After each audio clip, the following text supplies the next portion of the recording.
Greetings, YouTube. From artist Taylor Yoakum. My approach in shooting the portraits was to create a community experience.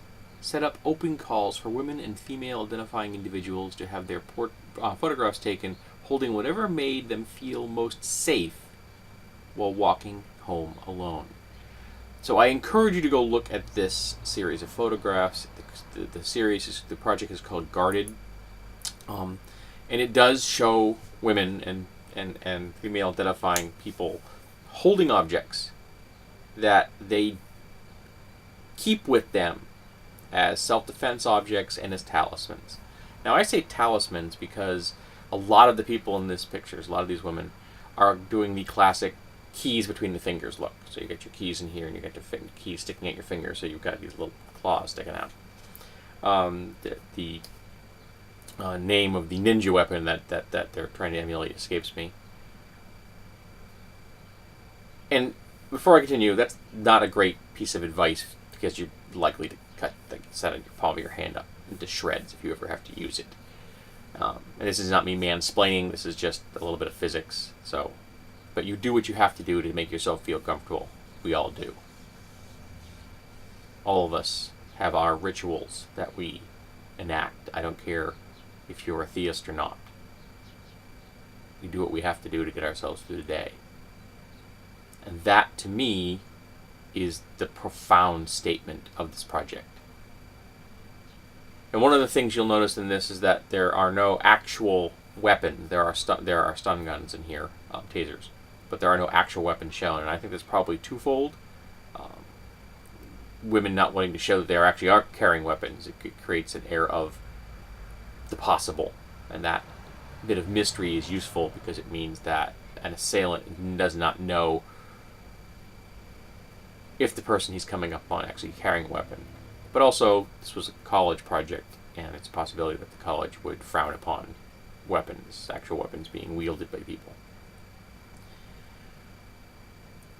And I encourage you to read the comment section. This is Metafilter, so there are a whole lot of positive stories here. Anecdotal tales of people, women telling us their personal experiences on a daily basis and what they go through. And there's one near the bottom of a woman who had her home broken into during the daytime. Fortunately, I don't believe anything bad happened to her or her roommate. It was a robbery. But in response to this, they get themselves a dog as a deterrent, which isn't a bad thing to have. If you like dogs, don't ever get a dog just as a piece of self-defense equipment. A dog is an investment in another life, and with it, that has an emotional experience within it. And she said as soon as she did that, they got like an 80-pound pit bull mix rescue. She could walk down the street anywhere she wanted to at any time of day or night without fear. For the first time in her life. Without concern. And that should depress us all. We should not be offering women advice. Well, carry a stinger in your keychain, which is kind of a point that fits your hand comfortably. It's kind of an offshoot of the knuckle duster. Carry mace. Carry a screamer. Personal alarm. Carry a Kubotan. Carry a knife. Carry a gun. The reality is that we shouldn't be discussing what are the best defenses for women to carry on a daily basis. We need to take this conversation and we need to turn this conversation around. We have to stop discussing this in the passive voice, which is what we're doing. We are putting the responsibility for this on the shoulders of potential victims. We're telling women, run! Run! And we're not telling the people that are doing the chasing, don't chase. Don't chase.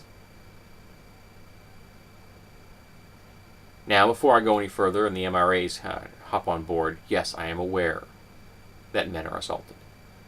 And I am aware that men are assaulted to higher levels than women are in public.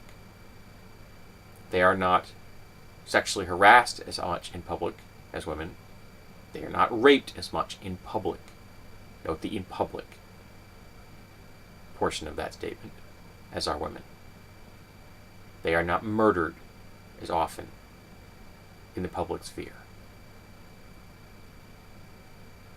And when men are assaulted, and raped, and murdered, guess what? In almost every single case, the person doing those assaults, and those rapes, and those murders are men. So the topic we need to be discussing in a direct voice is, what is it about toxic masculinity that allows this state of the situation to continue, and what can we do to stop it? How can we as a society come at this and address this issue so that men will stop assaulting other human beings? Because if men stopped this, all of us would be safer.